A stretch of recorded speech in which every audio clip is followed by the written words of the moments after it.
order to increase food production, the total amount of food which is produced, essentially three ways of doing that. Either you increase the arable land which you have, or you increase the crop intensity, which means that you plant more times per year, or you increase yields, right?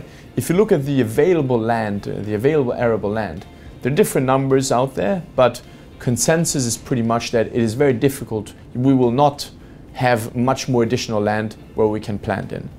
If you look at crop seasonality, that is defined by climate. So that is not going to change significantly. It's not that you will be able to start, okay, I don't want this to go against climate change, but let me see how I can formulate that. If you look at crop seasonality, that is not expected to significantly change over the years. Essentially, you will not be able to plant more times per year in any given location of the world. If you now look at crop yield, there are different ways of doing that, right? In highly developed countries, such as in the US, and this is why people are very much looking to precision agriculture, for example, we are already producing at a very high yield, right? So any additional, and we have all the fertilizer, we have a big part of the fertilizer that we require, so it's mostly about fine-tuning and making sure that you can really extract all that you can out of that soil.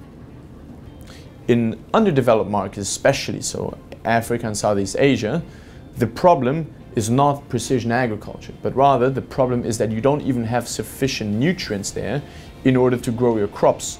So you don't have enough, the soil is still of very low quality because people have not been able to correct it fully, and also you don't have the required nutrients which you need in order to make that plant grow in the first place. So looking at that, the solution to be able to tackle the food problem is really looking at much further upstream, which is looking at the fertilizer industry itself and trying to find a way of providing those farmers with nutrients. And given you have the significant population increase, nowadays we have roughly 7.2 billion people on the planet.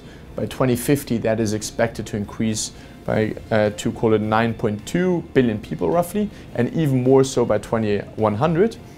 There is a natural demand of food, or a natural increase of the food demand which is going to occur. Even more so, there is a trend of people wanting to eat more and more meat when a country develops. That creates a significant demand on food, because you will then have to feed those animals to then be able to eat. You will have to feed those animals with grains and other types of crops to then be able to eat that protein. And these two factors together are expected to have a significant impact on demand for crops. Since the beginning, we realized and we knew that in order for this technology to be able to be adopted on a worldwide basis, it had to be cost efficient, right? It would not be sufficient for you to produce a high quality fertilizer which then cannot compete with the existing product out there. And this is why when we started working on the technology with MIT back in 2012, our directioning and our boundaries, economic boundaries, were also always given in a way to make sure that we can at the end of the day compete. And this then resulted in a low temperature, roughly 200 degrees C, and therefore low pressure hydrothermal process. And given the low temperature, the energy usage is not significant, which then helps you to remain at low cost. The concept of trying to extract potassium out of feldspar is not something novel, because feldspar, the same thing that we did, looking at the earth crust and seeing where the potassium is, people have done that in the past, and it was always very much in people's faces and very apparent that feldspar is the ideal source and also by far the most abundant source of potassium out there. Where we differ from others, and this then also leads very well in why our costs are lower, is that as opposed to trying to extract and separate the potassium from the feldspar, which inevitably requires very high temperatures and pressures and therefore implies high costs, what we did is we try to disrupt the crystalline structure just enough to make that potassium available, but not extract it fully.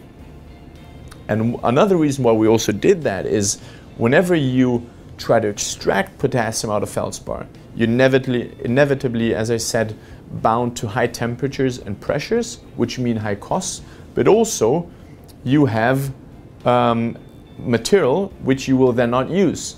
So you will have to see, okay, what am I going to do with the excess material and with all those byproducts?